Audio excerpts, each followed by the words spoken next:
if you were a kid like me in the 80s, you most likely would have watched a fantasy movie your parents rented, or if you were one of you, probably watching in theaters. But most likely it was rented, and you watch it and we ended up loving it, and that was The Neverending Story in 1984. It's a wonderful little fantasy film that was well made, holds up very well today. I would suggest to show it to your kids like that, as long as you avoid the sequels. And I'll get to that in a moment. But many people have already reviewed this already, but usually they would kind of review the film, the books, and I'll go through that a little bit. But I want to talk about the book itself, because a lot of us back then did not realize, it was based on a 1979 book from Germany by a guy named Michael Ende. And this is what I'm going to cover here. Now, we watched a movie, and then little did we realize, not only was it based on a book, it only covered the first half of the book. Now, this was before the time you had a movie franchise of any kind where they take the last book, divide it in two to try and make more money off that. I don't think they were quite doing that, because the way this book is structured, it kind of can work if you try to put it in two movies. It took one full movie just to tell the first half of the book anyway. And it does have that sort of two-parter feel, because it switches gears with how the main character interacts with everything. Let me explain. Let's go with the book. Okay, story starts off as a young kid named Bastian Balthazar Bucks. He runs to this bookstore to hide from bullies on his way to school. The owner of the bookstore is this old man who doesn't want to deal with him. Is Carl Conrad Coriander. Yes, 3 B's, 3 C's. They get to that. All right, so the old man, is dismissive of him, doesn't want to, say, hey, I don't deal with kids. There's nothing in here for kids. Yeah, but he gets in a conversation with him. What are you doing in the bookstore? And this is where we find out how Bastian is. Bastian is this young kid, not visually attractive in any way. He's overweight. He's bow-legged. His parents, his mother passed away. His father is distant to him based on that. He's, distant all around. So he's not doing well in school. He gets bullied a lot. His father, you can't really do anything about it. But he's just a poor kid. And during the conversation, he the only thing he loves is books. He loves reading. It's the only thing he enjoys that he gets into and can take him out of his miseries of his life. But as they were talking, the old man gets distracted by a phone call, so he attends to that. And Bastian notices the book he was holding while they were having a conversation. There was a book called Neverending Story. Looks like something he likes, and so while he's on the phone, he quickly snatches and runs away back to school. Now, he doesn't go to class at all. He plays hooky by hiding up in the attic upstairs. So he goes there, finds the key. He goes up there. He's got his lunch bag. He's got blankets up there. There's some lighting through the windows. There's even candles later on. So he's going to stay up there and read this book. That's fascinating him from the bookstore. And that's where we get to this to the Neverending Story itself. In the book, as he reads, and it goes back and forth between Bastian reading the book and and through the narrative of the story. There's something that's happened in the land of Fantastica. Emissaries from all around are going to try and go to the Child-like Empress to see if she could help with this. But unfortunately, Child-like Empress is ill. All the great doctors and healers of Fantastica cannot help her. So she sends the main head healer, doctor, to find this warrior named Atreyu. And Atreyu, and she hands him an amulet called Arm, which is two snakes that are eating each other like the Ouroboros. Give Atreyu this and send him on a journey to find a cure for me. So he does. And Atreyu starts his journey. He goes through a series of adventures through some old and wise people from all sorts of areas. He goes to Morla, the great old one, who's this giant turtle who tells him to go to the Southern Oracle. Along his way, he meets a dragon named Falcor, the Luck Dragon, and he finds this Southern Oracle through the 3 gates, and finds out that that in order to save the Child-like Empress, a human child must come by to Fantastica and give her a name. Doing so will save everything. Now, while they're doing this, the problem that's happening in Fantastica is what's called nothing. These patches of, nothing. They start some are small, some are medium. They're getting bigger, they're getting more, they're getting worse, and they're it's like kind of looking at a blind spot. You can't really see. It's kind of hard to comprehend. But anyone sticks their hand or something in it, disappears. You stick anything, stick half a stick in there, it's gone. Stick your part of your body, it's gone. People are losing patches, and eventually it gets so worse that many people are just walking in there. So Atreyu is now, trying to find a human child beyond the borders of Fantastica. The only problem is there's no known borders of Fantastica. So after him and Falcor were searching around, he's like, okay, we can't do this to turn around. But eventually, there's an obstacle going away, where the storms, knock Falcor the Luck Dragon away from Atreyu, and Atreyu finds out more about the Nothing through this monster that's behind him called a Gamork, a giant werewolf. And then after facing him, Falcor finds him, and they go back to the Ivory Tower where the Child-like Empress is, and he reports, I can't find this Earthling child. She says, well, you have. Because Bastian, while reading the book, is also part of this never-ending story. His reading the adventure there was a way for him to come to Fantastica and give her a name. It gets a little meta here before that word was in existence in the context we have it today.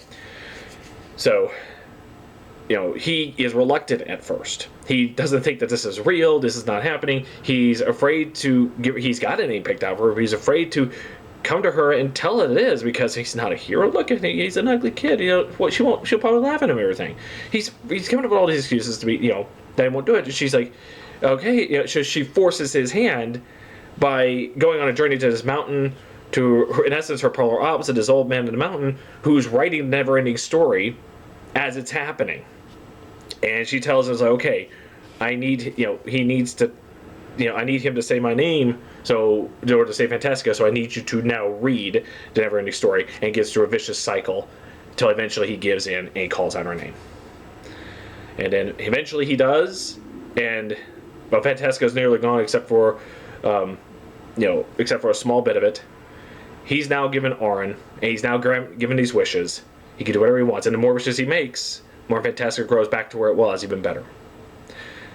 Many of you who has already listened to this part, from watching the movie, this part. I mean, I've shortened this up for you because I don't want to give too much away.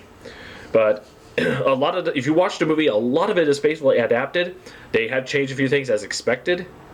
But from here on out, when you get to the second half of the story, that's where things get up to the point where I think the author has good reason to complain about it. I think he had plenty to complain about the original parts that were adapted. But I'll get to that in a moment. So, the second half of the book, where, now we're focused on Bastian, now in Fantastica. He talks to the Child-like Empress. She was asking, why were you so hesitant? He says, well, I was afraid you would look at me and start laughing at me. She did kind of laugh, but only because she made him look at him, and now he's in a brand new body. A healthy body, a very handsome body. He looks like an Arabian prince. So she gives him Auron, and now sends him off, and he's on his journey to Fantastica. He first wish creates this forest, and he explores this forest for a while, and he makes a wish for to become physically strong and everything. So that takes advantage of that. Eventually, he goes into this desert where all the sand dunes are a different color. He comes across this great lion-like beast who he befriends. It's very dangerous, but he befriends him, and the lion gives him hospitality and gives him a sword that that will only come out of his sheath when it allows him to. It'll be a part where he does that.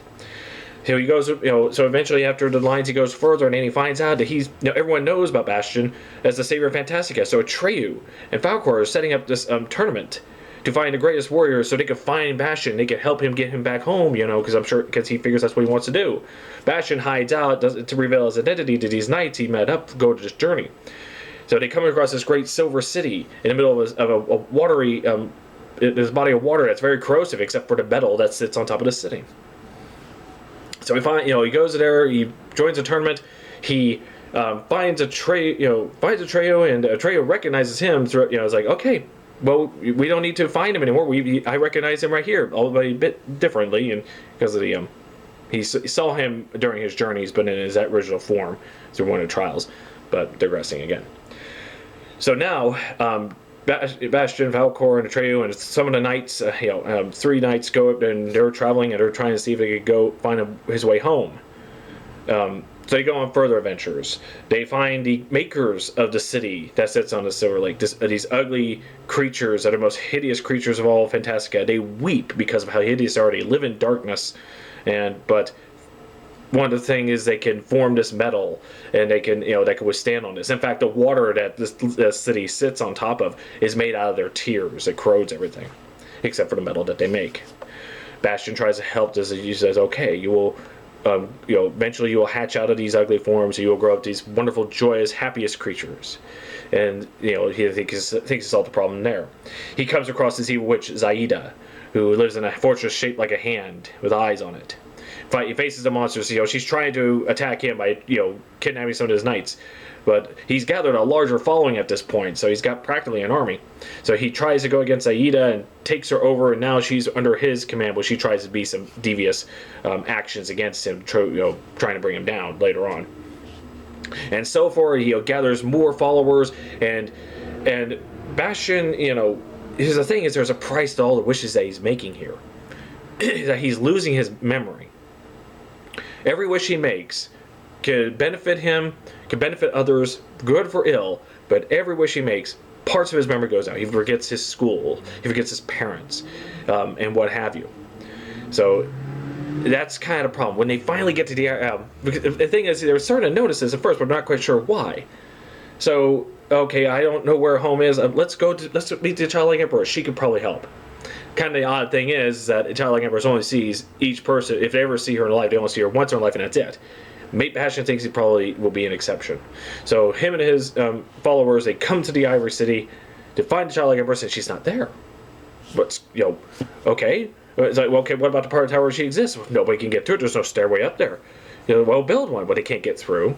It's stuck no matter what. So Bastian's like, okay, until she returns, I am the Emperor.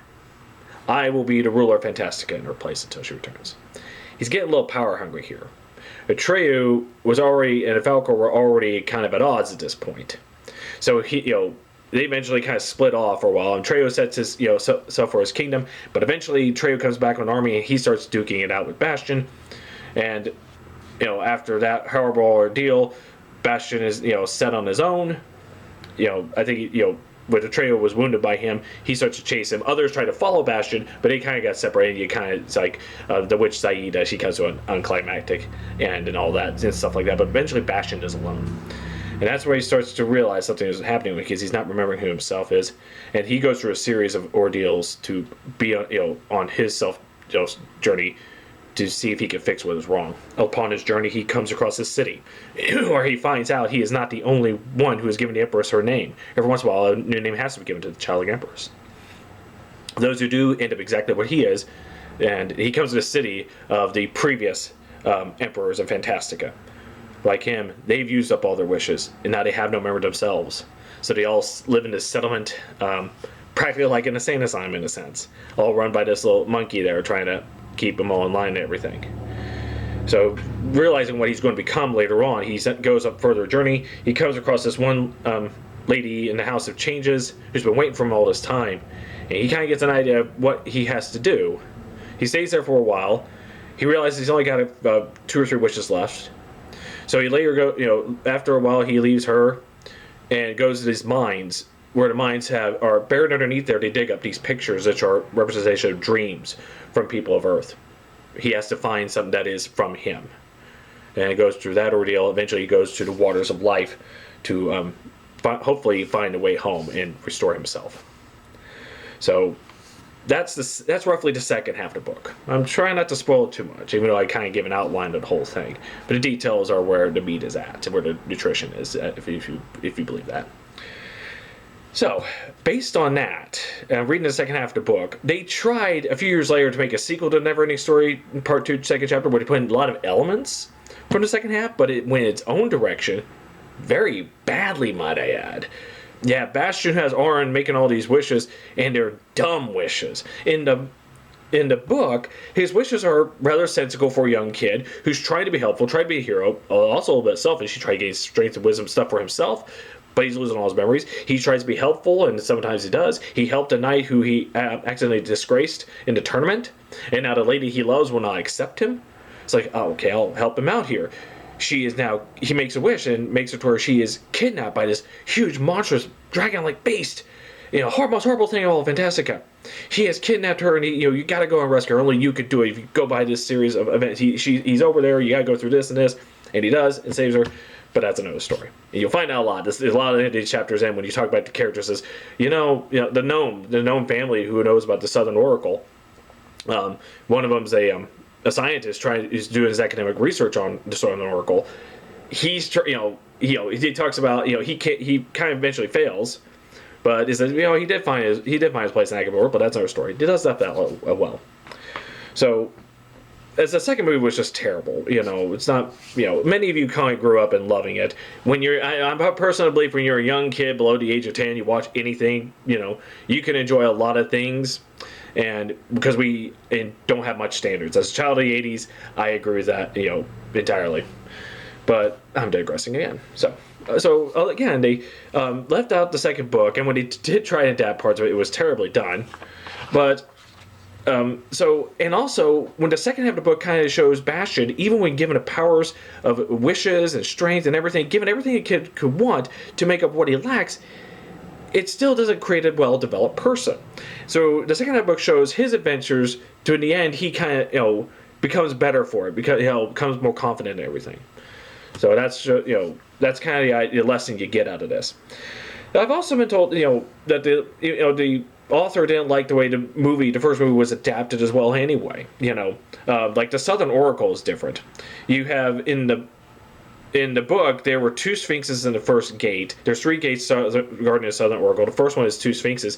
In the movie, they shoot these beams out if you get too close. In the book, their eyes are they can only stare at each other, because while most of us take something into our eyes to gather anything, the sphinxes deliver out messages, riddles and such, continuous riddles that are incomprehensible to most people. But the only thing that can stop it is when the sphinxes are staring at each other. So they changed that. The second gate was pretty much the same, although he didn't have to go through a snowstorm to do it. And also there was a case of there was a third gate which the movie doesn't cover. But the Southern Oracle in the movie was just the 2 sphinxes again, a different coloration, and I guess they were showing them made out of crystal and blue, and they were talking back and forth. But in the book, the Southern Oracle, Ulalala, if I'm pronouncing it right, Uyalala is the Southern Oracle's name. Ulalala is a sound that you can only communicate with her through rhyme, and when Atreyu is done talking to the Southern Oracle, she is gone forever. And Atreyu himself, in the book, you see him as a young kid, human-looking, Native American in dress. Well, the Native American part is true. In the book, he has dark blue hair and green skin. And you see, it's minor changes like that. How he meets Falcor is different. But again, what was adapted is done fairly well for what we're used to adaptations. But enough probably to upset the author of what they did. And since they didn't cover the second book, and when he did try and make a sequel to that, it was just terribly done with the elements they put into it. It just wasn't right. So there you go. The Neverending Story is a very good read. If you like Alice in Wonderland, Wizard of Oz, that sort of weird type fantasy type of thing, but with a decent moral lesson for kids to grow by, give it a go. I mean, it's not a very... this one copy I have is only like 375 pages, but it's a very quick read, and it's very enjoyable. I have no problem with that. Give it a go. If you like the movie, this is a good way to compliment it, and say, wait, Blade Runner and Do Android Dream Electric Sheep. If you like the movie, you'll probably like the book as well, and while despite the changes, you can still enjoy them both, and that's why I can get you with this. And if you watch the movie, you read the first half of this, you're like, it's kind of a new experience seeing how it actually was in the original book, as opposed to hating it like most of us do, and retroactively hating the movie for it. I don't see why you can't, that's up to you on how you want to treat that one. I myself still love the original, and I like the book all the same. So, A Neverending Story by Michael Ende, definitely worth a read. Thank you all for watching. Have a nice day.